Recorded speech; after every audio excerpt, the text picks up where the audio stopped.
Welcome to the meeting room at Global TV Talk Show, a broadcast service of globalbusinessnews.net.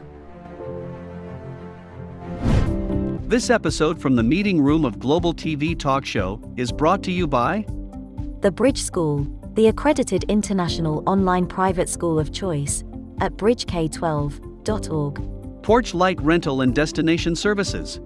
Reduce your renter lump sum or managed relocation costs. Visit them at porchlightrental.com. CubeMonk, featuring the world's first smart cube. Track your goods with our advanced GPS system. Welcome to the future of moving and relocation at cubemonk.com. Primestone Partners, featuring corporate, government, and developer housing solutions, as well as senior-level advisory services. Find them at primestonepartners.com. And by heirs.com. With our full range of services, we can help design and manage your international relocation. Find us at heirs.com. Insured Nomads provides protection and peace of mind with health insurance, travel insurance, group, or tailored insurance for the globally mobile. Visit us at insurednomads.com. And by International Auto Source. We are the vehicle experts for expats, featuring all major brands of automobiles with flexible solutions and financing. On the web at intlauto.com. Become a global player in your field.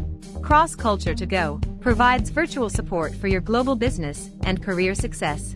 We can help you thrive in 140 plus countries and markets. On the web at crossculturetogo.com. This is Ed Cohen, your broadcast host in San Diego, California. It's a little after 8 a.m. here, and whatever days, today's date is, it's the 13th, lucky 13 of April, 21, and it's 5 p.m. in Central European time in Amsterdam, right? Hello, Mark Derksen. Hi, Ed. Nice to meet you. Thank you so much for your time here at the end of a workday for you, happy hour for you, and I've just had cappuccino here in California. So, Global Radio Talk Show started from scratch, producer Paul and I, a year ago March, after our live conference business went kaput because of COVID. Our very last live meetings were in New York and Washington on February 25 and 27, 2020, and that was it. And since then, we've learned how to sit in front of this green light here and sound like we know what we're talking about. And the secret to success is people like you.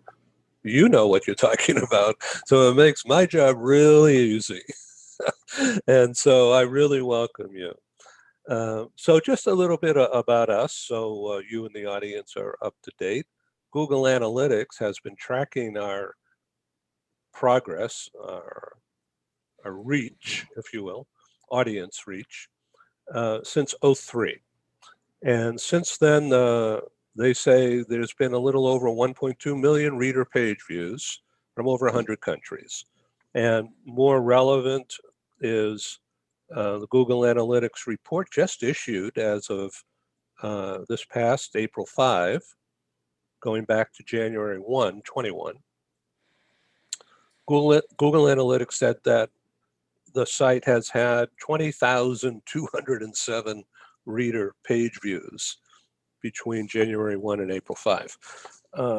So our audience is around 95% business, corporate, Fortune 1000, and very, very focused on talent management and everything from acquisition, comp and ben, mobility.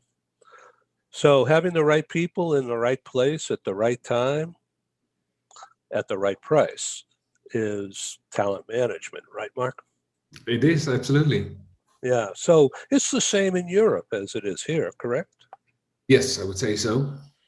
Yeah, and so in your prior life, you had this role in travel company, Booking.com, and I've used Booking for years and very, very successfully.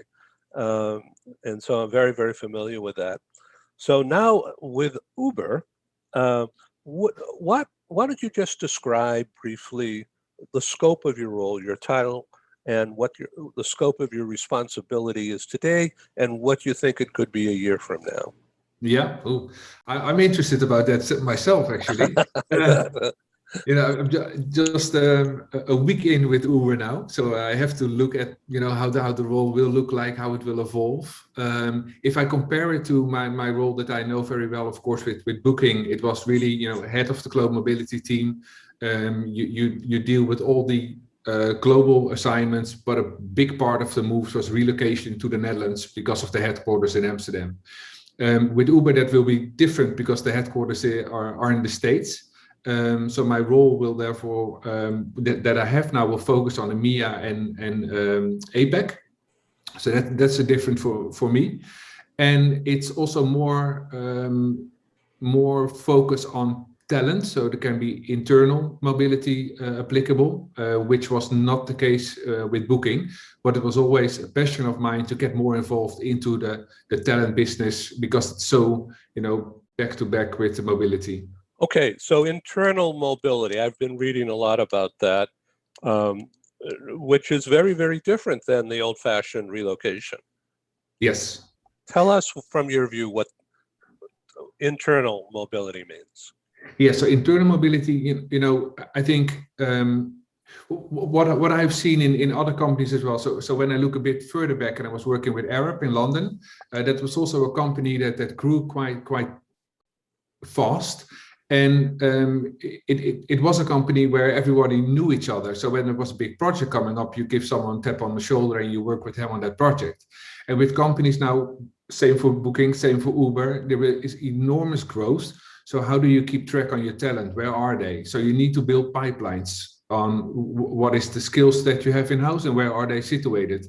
New countries are opened, or offices in new countries are opened.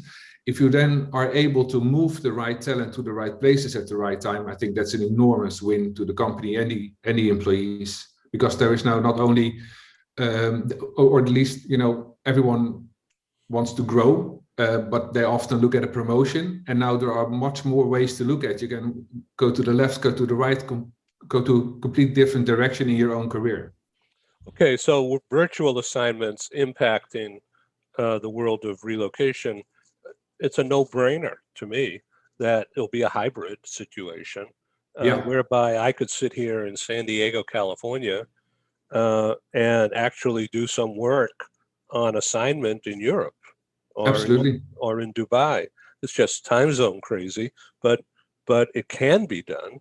And then eventually I'll get on the plane and take a ride and spend some time over there to better infiltrate, better coordinate, and enmesh things from virtual to real, and then back again, right? Isn't that, that's the future, isn't it? That's how I would envision it as well, absolutely. Yeah, that's cool. Okay, so now in Uber, I'm a member of Uber. I've used it, not recently, but in the past.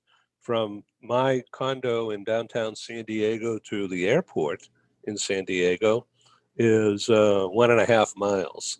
And so the $8 Uber thing is much better than the $15 old taxi ride. Absolutely. And a lot more comfortable. And so, and much easier. So I will always be an Uber. So some people are giving Uber a bad rap, and we're not going to get into that side of things deep because I don't care. But is that a competitor doing that? Because it's really although unfortunately it does happen with anything and anybody and anywhere, it's really focusing in on Uber as a bad thing and unsafe. But that's not really fair, is it? I don't think so. I think, when you look at global mobility, there's also the one case where everything went wrong, and that is the story in the company. And all the 999 successful assignments nobody speak about, right? So there's always something happening somewhere. And if you're popular and big, people will look at you and get maybe jealous and, seen the same stories. Right. Exactly. Yeah. I know, tear down, tear down. So let's talk about your journey, if you will. Okay, the journey. I like to, on our show, I like to ask people to tell a story. Okay, Yeah. and be in a dialogue. Um, and so the idea is to relate to people where they're at. Okay, and the people who are watching this show, 99.9% of the audience is not here today. It will be when we send this out on LinkedIn and social media and to our 17,000 LinkedIn connections and the 93 groups that we belong to here and have access to the members. So it's almost a million in the total reach. Doesn't mean that everyone will open it. Yeah. Or give a darn, right? But they're going to get it. Okay. Now, some of the people, including the list within Worldwide ERC or EURA, the corporate connections, the mobility connections, they will receive this program in a link form with some commentary attached several times between now and Christmas. Okay. Okay. All right. So that's how we build the audience. So whatever we're going to be talking about today on April 13, and this is your first week in Uber, so it's certainly going to be different in November and December coming up, or January next year. So with that in mind, audience, we're going to have a discussion about Mark as a professional in the relocation mobility industry. What was your first position within the mobility industry and where was it? Yeah, yeah. Oh, I can go way back, even to university where I was first introduced to Globe Mobility. It was at that time one of the big four companies gave a presentation, a workshop on Globe Mobility, and I thought it sounded very exciting. You know, moving to other countries with another family from Europe to America, and you need buy a new TV because it didn't work anymore in the States because of the different faults and all that kind of stuff. So I applied for an internship actually, which I got, and before I know it, I was for 7 years preparing tax returns. So it wasn't as exciting as I thought, but of course I learned a lot on the way. It was not only tax returns, but it was advising our clients with all multinationals, HR managers, directors on how they dealt with their expat population. So from there, I was able to move within another big four company, but then their internal Globe Mobility manager. That was also based in Amsterdam. And at that time, there was a big cooperation going on with other European countries.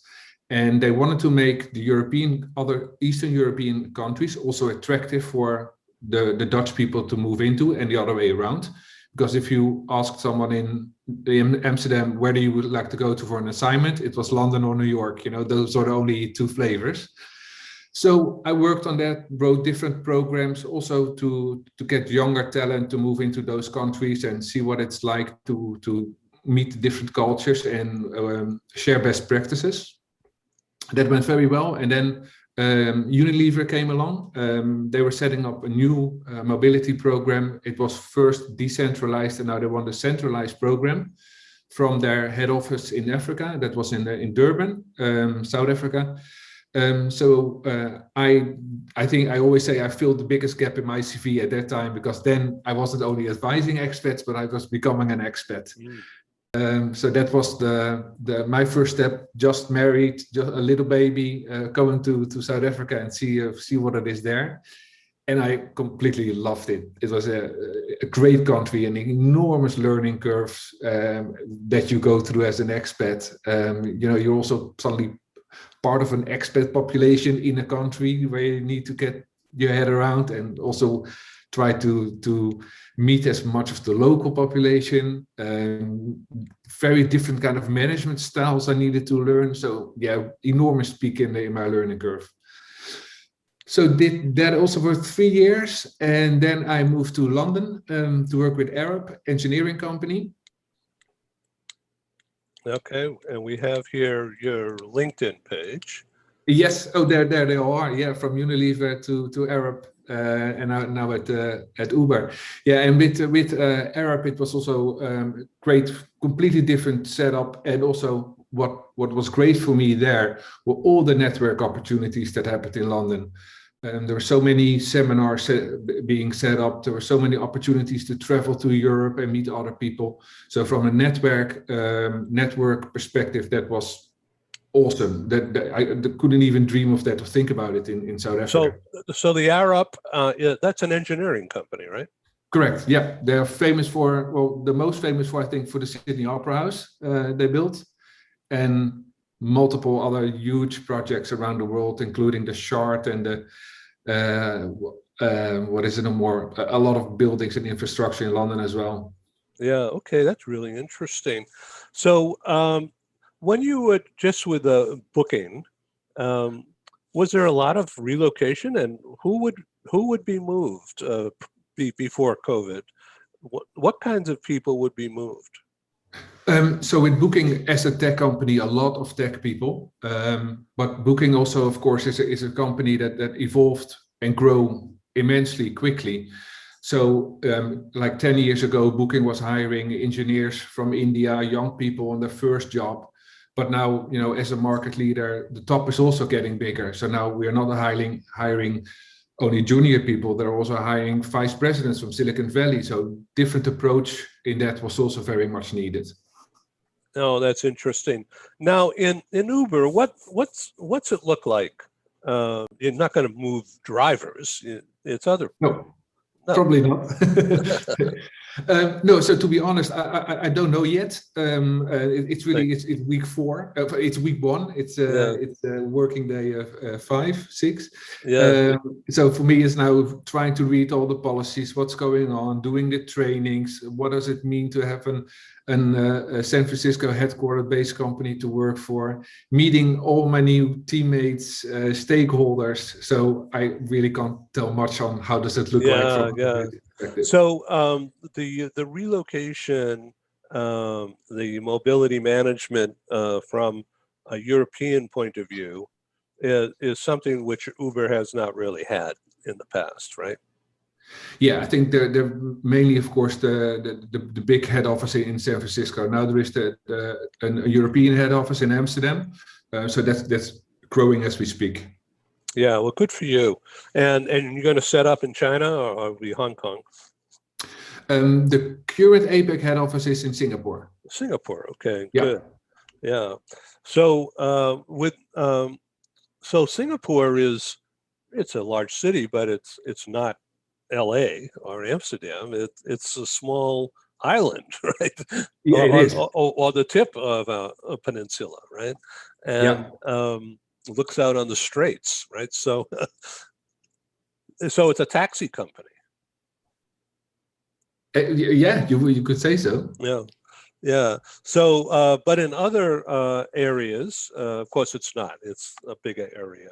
And so the growth, the marketing, if we can look at marketing for a second, how do you see Uber growing as a marketing entity? I mean, because it's all centric in a location and people coming and going rather than taking a taxi or the metro, they'll hail a ride, right?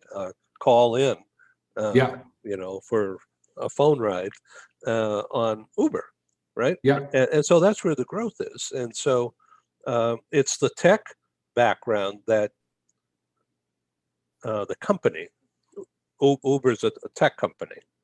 Yeah. And so all of this engineering is what you're talking about, right? Yeah, absolutely. Fascinating, isn't it? I think so. Yes, in mobility as well. If it's within a tech company or not, it can also be like a company as Unilever. Tech is also for mobility becoming more and more important. A lot of things can be automated. I think. What is it? I saw those stats once that 96% of what we do within an HR department is repetitive, so we can automate that. So huge possibilities also going forward. Isn't that interesting?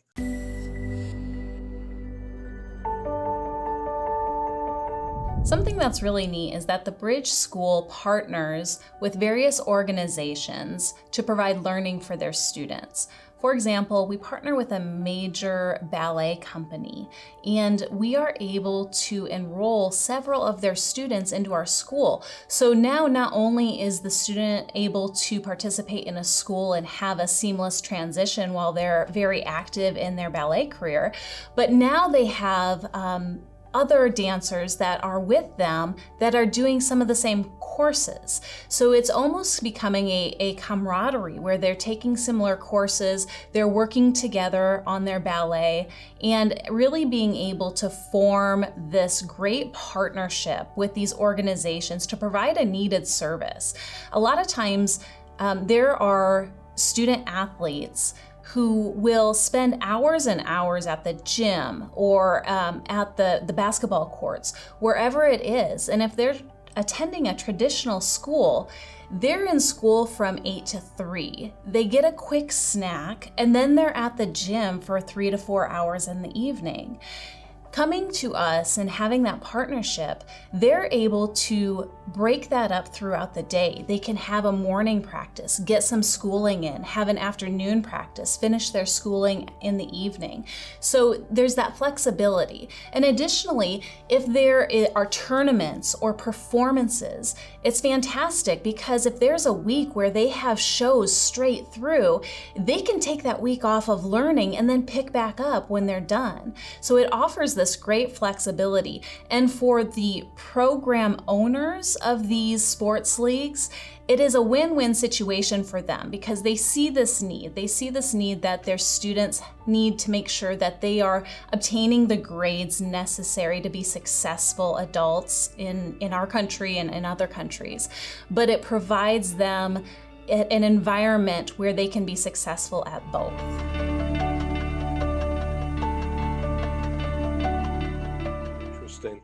Okay, so has the I want to say I assume that the senior level stakeholders in San Francisco, Silicon Valley area, have not worked in Europe or APAC. That I don't know. Yeah, but it's other than a couple, it's highly unlikely. So they're relying on you to be a consultant. It is. I think I really, one of my biggest tasks is really to be the voice of the region. And a coach. You'll be a coach. Yeah. Interesting, isn't it?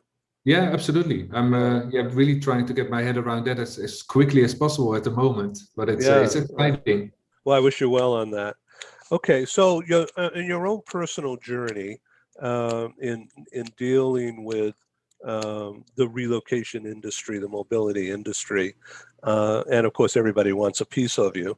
So, but what happens now when it's a different world post-COVID, and how do you see things? I don't want to put words in your mouth, but I'm going to assume that you got to put your head down and learn what's going on and where the needs are, and then applying your specific expertise to Uber company. So that when and if they want to relocate somebody, it'll get done without a problem. Yeah, absolutely. Yeah. And again, it's quite hard to say on Uber how things would look like just because I'm just there. But if I compare it with booking and you look at the mobility perspective from there, it probably will be similar as well. It's of course we are in a period where it's sometimes just not possible to hire new people abroad. Because they cannot have the right to work there, or if they have the right to work there, can they work on behalf of the firm from that country? Yes or no? That will change, of course, when COVID is over. There will be more mobility coming up, I'm sure about that. But it's also the whole working from home perspective. If I look at Booking, that was a company, or is a company that has the philosophy, we are at its best when we're all working together and we are much more creative. But will we go back to the office now 5 days a week, all of us? No, that will change. And that also, you know, we have been working now for, I think it was March 7 last year. It was my last day in the office.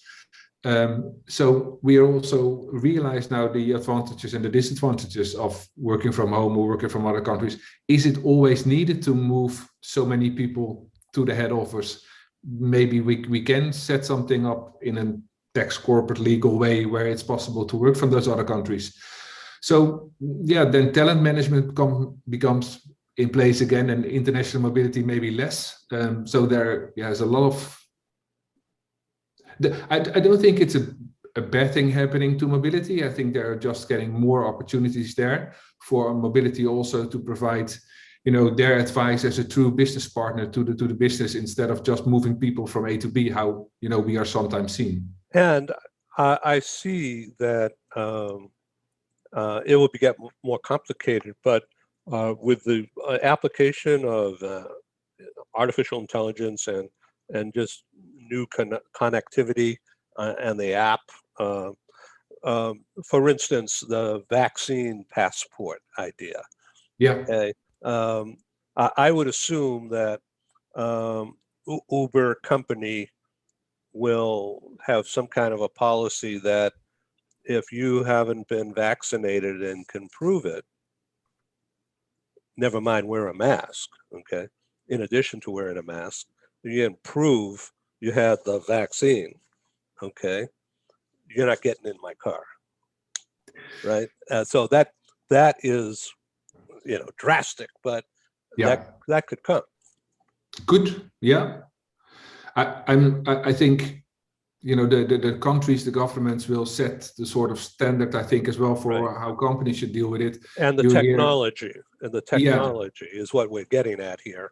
You know, how will the new technology tie in legitimately with who's been vaccinated or who has had a test in the last week, you know, or take the temperature thing, you know, definitely wear a mask, clean and safe, you know, do you pass out hand sanitizers after every ride or something like that?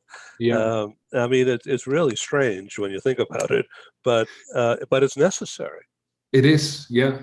And I actually, when you know, in Europe, you have the yellow passport next to your normal passport. I don't know if it's actually the same for the US, but when I flew to South Africa and was able to work there, you know, also from an immigration perspective, I needed to get some vaccinations, and I needed to be able to show that as well to the customs when we arrived. So in that sense, it's not that new. It's just, you know, it just bigger because it applies to everyone right now.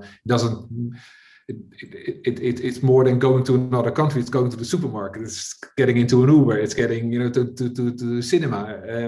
Right. It's valid for now. It's fascinating, isn't it? So the technology will become so integrated with taking an Uber ride, because you know, the driver may look up, or maybe on the app even before the driver is assigned the customer, that I will have to, because you already have my card on file, right? So with that on file will also maybe be this vaccine passport clearance. Perhaps, yeah. That everybody's talking about right now, you know, with Clear or with Condé Nast or some of these other organizations that are quickly testing things. It's sort of like ready, aim, no, ready, fire, aim, you know, just trying to get something going and see how it works in order to solve a problem that's there. Yeah, fascinating. So the application of technology and the geniuses that you guys will hire and move around will be the ones integrating this kind of thing. Because it's so important to your business. It is, yeah. I think, yeah, to everyone's, right? It's booking a hotel, booking a flight. Or a temporary house. You know? Yeah. Is it clean and safe? That kind of thing. Yeah. All right. So now we're talking about all this high-tech stuff. Producer Paul, are you able to show the caveman? And then let's talk about high tech in the world of the caveman. So, okay, Mark Derksen, what does this mean? And this is a picture I really like. It's when you ask me about do you have something on file that it really popped up to you? It was immediately this picture because you so much what people saying literally this, right? No, we are too busy, and they don't look backwards to the obvious that round wheels would work better. But it's also something now that well, if you look at the opposite of technology and just have human contact, this is something I in my work now also miss. Going out there, meeting new people, the brainstorm on different possibilities. Of course, we all try to do it now as well, but trying to create this working from abroad policy. I think every company in the world has this in the meantime on their desk and try to figure it out. But it's a little picture that tells so many stories. It's about working with different vendors, telling what you have, where you work with, what are the solutions they have, talking with your peers about that. If we only bury our head in the sand and say we're too busy, we will not go forward. Yeah. So I'm looking at that. There's no females in there. At least they don't look like a girl, and they all seem to be the same shade of white. Yeah. Diversity was not included in caveman time, I'm afraid. Oh, that's funny. Okay. So anyway, thank you, producer Paul. That's fun. I'm glad you're playing along with me, and thank you. So you have kids, right? I have one, yes. Yeah. And so would you like your child to be in the relocation business? She can do whatever she wants. It's she is a bit of an expert now in moving. But when we moved to the Netherlands, we bought a house after all the hiring while we were on the roads, so to say. And when I started painting, she said, "Why are you painting? We're going to move anyway." So she's already up for a new move. Relocation, I know. So that's really something. Well, I thank you for being our guest. Is there something more that you'd like to make a point about policy and practices and dealing with stakeholders who normally are in many other organizations nobody talks to unless they have to, like the CFO or the comp and ben or the recruiter? How do you see integrating mobility on the same level playing field? In other words, a seat at the table. The seat at the table, yes. Well, I think and I hope that every peer of mine had the same experience. But I always say, if I was able to go back in time and stop COVID, I would absolutely. But on the other hand, professionally, it was great. It was everything was new. Every playbook you could throw out of the window, and suddenly, because the seat at the table, we all want to be in front of the process, not in the end of the process. And now we immediately were overnight. We were working from home and the business was knocking on our doors. So what do we need to do? We've got 100 people in India, for example. How do we get them here? It was finally, the opportunity to show our value, to be that trusted business partner. So I think we should keep this momentum, because I know from experience that we have shown our value. We were able to think along, to come up with creative solutions. We should continue that now, because as said, the time is over that we all work from an office. There will be hybrid solutions. So how do we work that? How do we work that out as a Glow Mobility team in the best way possible? So you came up through the Big Four, rigid training with a focus on the financial tax, but there are others today that don't know a debit from a credit, and yet they're in the relocation industry in a management role, such as through tech. Why do I have to? I can imagine.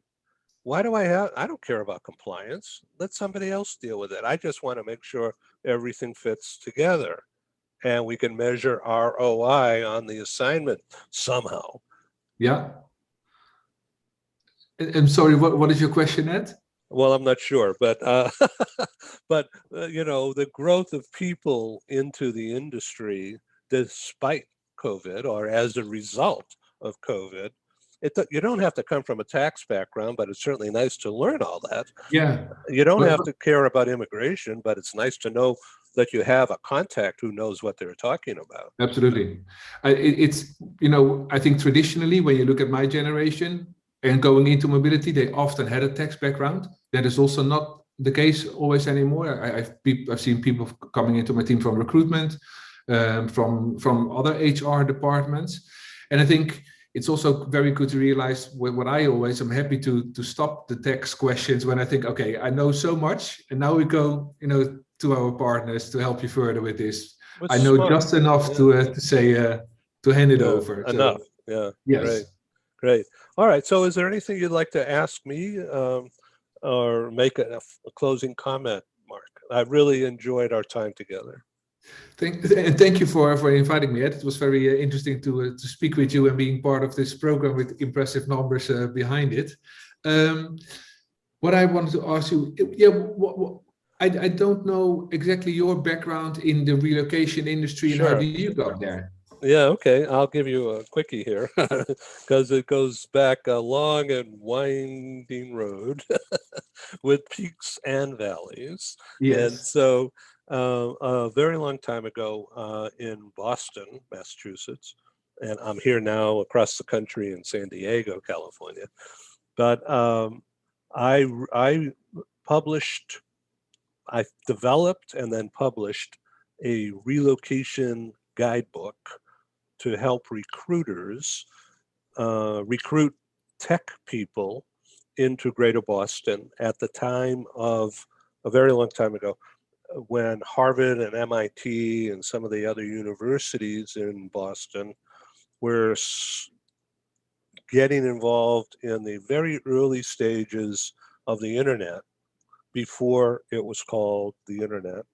Yeah. It was electronic communications that was primarily a military top secret tool a very long time ago. So the researchers, some of whom I've known from other endeavors at Harvard and MIT, knew that I was in the advertising business and public relations business. And they say, why don't you help us recruit tech people to come to Boston and work on these new things. The shrinking of the computer to desktop was a big deal, and the development of electronic communications was just beginning and very, very quiet. Yeah. And I said, okay, I don't know anything about relocation, but I know how to sell ads and I know how to put together a campaign, a marketing campaign. All right, so I developed a guidebook, a magazine, about 100 pages, 8.5 by 11, in inches, glossy color, that had a lot of information that I didn't get, but I knew what to get, and then I hired some people to help me get it, put it together in a guidebook. And this is before desktop publishing. It was all typing, and then putting the line of type in, and then oh my God, it was crazy and very expensive. So in 1978, we published Settling in Greater Boston. And it was a recruitment tool that was used for relo. In other words, it was a print magazine. It had school information, tax rate information, real estate housing costs, whether it's rental or purchase, in different sections around the metropolitan region. And I divided it, the engineering of it is that I divided the information into three main segments. Number one was country manager, C-level, and they were going to spend a lot of money to buy a house, right? Yeah. Because they're going to get paid very, very well. Next level was, well, people like yourself with a young family. So they're going to be in a suburban starter home, all right, with good schools. And then the third level was college recruits, kids right out of school, and they're going to live in an apartment, right? In a townhouse or an apartment, rent. All right. So each of those categories of housing had somebody who wanted to buy an advertisement, to say, hey, look at me, my company does this, you know. And so I found those advertisers by category and was very successful. And so Settling in Greater Boston was published. It had about 100 pages and a lot of advertising from real estate and housing, and then mortgages, and then household goods, and some lifestyle, like the Boston Red Sox baseball and the Patriots football team at the time was another name, but and the Celtics basketball, all right? And so the greater Boston area had a lot of history, and so we had pictures and stories about the founding of Boston, breaking away from the British, and the American Revolution was all centered right in Boston. We put this together in a colorful guide and sold it through the Chamber of Commerce, and sold it direct from me to personnel managers and recruiters from all the major companies in the metropolitan region, and they all bought it. And so I didn't know how to run a business, and I didn't know anything about Relo, but I knew about marketing and advertising. And so it was up to here in problems and also up to here in cash flow, because it really worked. It was good. Yeah. And so we printed about 10,000 copies, and they sold out within around 8 months or so. Wow. Okay. Everybody used it, and it generated referrals. Only I didn't know anything about referrals. And so all right. So it was a learning experience, and it was no tech, never mind low tech. Yeah, yeah. So that was the original. Okay. So I sold that business to a local group, and I took the idea and went to LA, which is a huge market. Yeah. And it was 1980, and President Reagan was just elected, and with the promise of building up the American defense systems to fight the evil empire, right? Russia. So it's an old story, but it worked. And the defense industry in Southern California was a recipient of all those federal dollars, and they recruited and recruited. And so I renamed the product, same idea, but applied to Southern California community. I renamed it to be California Bound, destination oriented. Yeah. Bound for California. So we called it California Bound, and that was in 1980. And the California Bound magazine came out, and once again, it proved to be very, very popular. But this time I had set up 1-800-US Bound as a toll-free number from around the world. And I also had a referral system built in. So we could pass out the leads that came to my office, and then we gave them out to our advertisers. Okay. Right? And so we got some referral fee legitimately. So I didn't know what I was doing, but it just seemed to make sense. And so that was a very big success.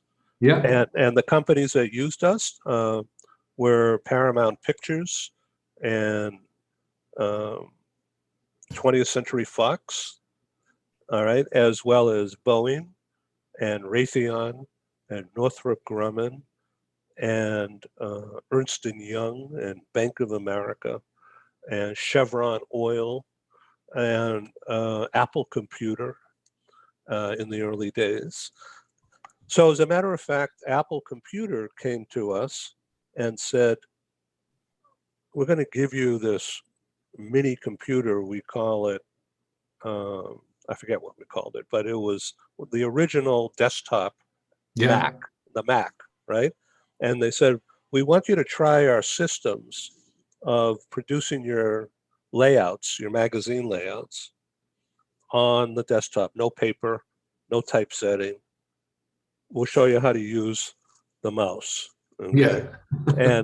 and I was a dummy, but my people were very young and techie, and they got onto it just like that.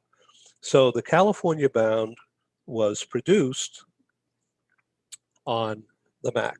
And because of that PR value of what it could do for Apple and the Mac, they put us on the front cover of their PR magazine.